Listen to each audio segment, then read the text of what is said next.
In late 2023, David Cameron, the former Prime Minister of the United Kingdom, returned to British politics when he became Foreign Minister in Rishi Sunak's cabinet.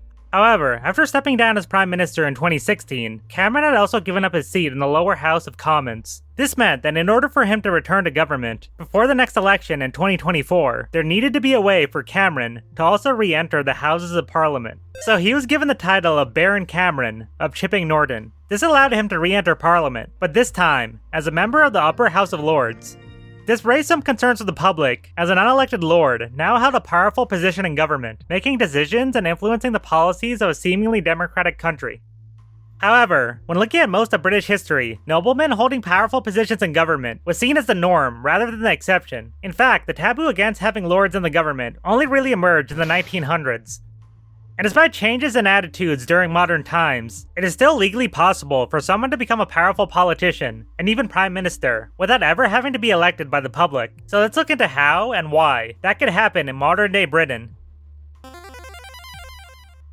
Today, the Prime Minister is the head of the UK government, with the monarch being the head of state. Now, even though other countries such as Canada, India, and Japan have used Britain as a source of inspiration for their constitutions and models of parliament, the rules and procedures governing the actual British Parliament are often just based on a series of informal practices and traditions developed over several hundred years. And while there have been prominent advisors to the rulers of England for centuries, it was never an official government office as we would recognize it today. With the position of Prime Minister not even coming into existence until the early 1700s, almost 500 years after the first English Parliament, and 700 years after William the Conqueror became King of England, with Sir Robert Walpole being seen as the first Prime Minister. Now, initially Prime Minister was not a position in government. Instead, it was an insult used to attack a person who was seen as having a great deal of influence over the sitting monarch, with Walpole only ever holding the official titles of First Lord of the Treasury and Chancellor of the Exchequer. But over time, as he grew more and more powerful, he was seen to be the first, or Prime Minister to the King.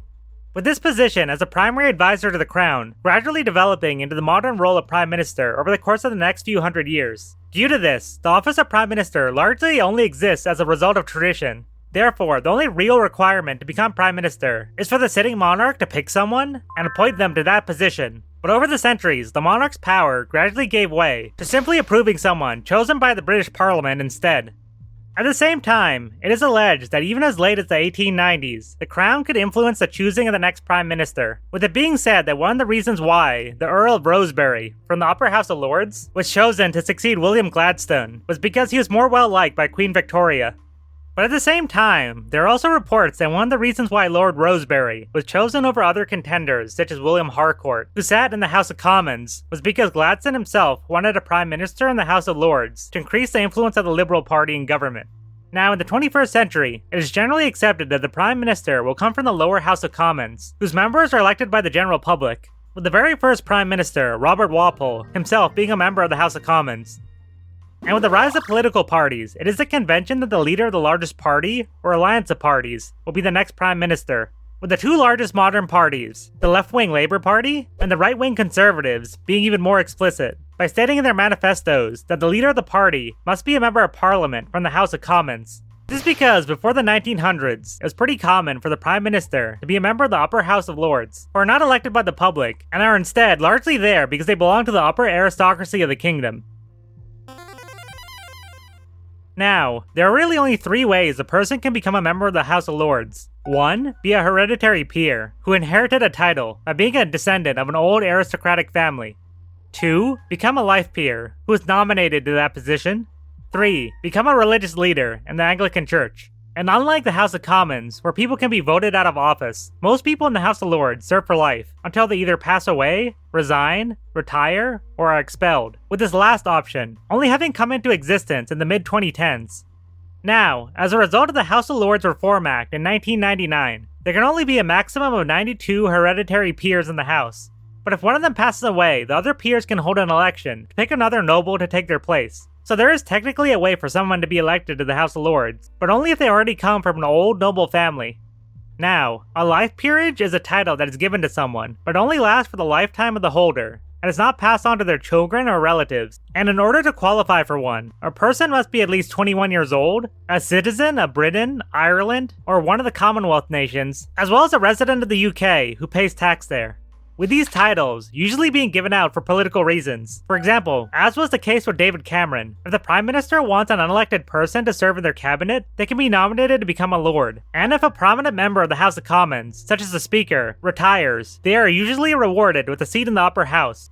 And when a Prime Minister resigns, they can also reward their supporters by nominating them for a lordship. The ruling political party in the Commons might also just want more members of their party in the House of Lords, so they can make as many nominations as they want to increase the representation there. This means that it's still possible for any former Prime Minister, such as Liz Truss or Boris Johnson, to make a political comeback sometime in the future without ever having to run in an election. There's also the Less Political Appointments Commission, which can nominate people from more diverse and non-political backgrounds to become life peers. This usually includes prominent academics, artists, as well as social workers. And finally, there are the religious leaders in the House of Lords, known as the Lords Spiritual. This group is made up of 24 bishops and the 2 archbishops of the Church of England, and unlike other lords, they are only members of the House as long as they continue to serve in the Anglican Church. Therefore, when most of them retire from the church at age 70, they also retire from the House of Lords and are replaced by someone new. Now, there have been several prime ministers who were never elected and only ever served in the House of Lords. This would include the 1st Duke of Newcastle, the 2nd Marquess of Rockingham, the 2nd Earl of Selborne, the 3rd Earl of Bute, the 4th Earl of Aberdeen, and the 5th Earl of Rosebery, with the most recent lord to become Prime Minister being Lord Alex Douglas Home, the 14th Earl of Home, who became Prime Minister of the United Kingdom in 1963. Now, he was initially elected to the House of Commons in the 1930s, and only entered the House of Lords several decades later when his father passed away. However, due to the unpopularity of appointing a lord as Prime Minister, he renounced the title of Earl for the remainder of his life and chose instead to be elected to the House of Commons. Interestingly, during this time in between, he was technically not a member of either House of Parliament, but still continued to be Prime Minister. A decade later, in the 1970s, he ended up returning to the House of Lords when he became a life peer, getting the title of Baron Home of the Herschel, with the last person to actually serve as Prime Minister from the House of Lords being Robert Gascoigne Cecil, the 3rd Marquess of Salisbury. Like Douglas Home, he was first elected to the House of Commons before inheriting a seat in the House of Lords after his father had passed away. He then served as Prime Minister for several terms, before eventually retiring from politics in 1902. Thank you for watching this video, and I hope to see you next time. If you'd like to have early access and give feedback on this type of content, please consider joining the Patreon. And as always, thanks so much to my patrons, Untroid, NMS, and DC. Thank you so much for the support you have given me so far.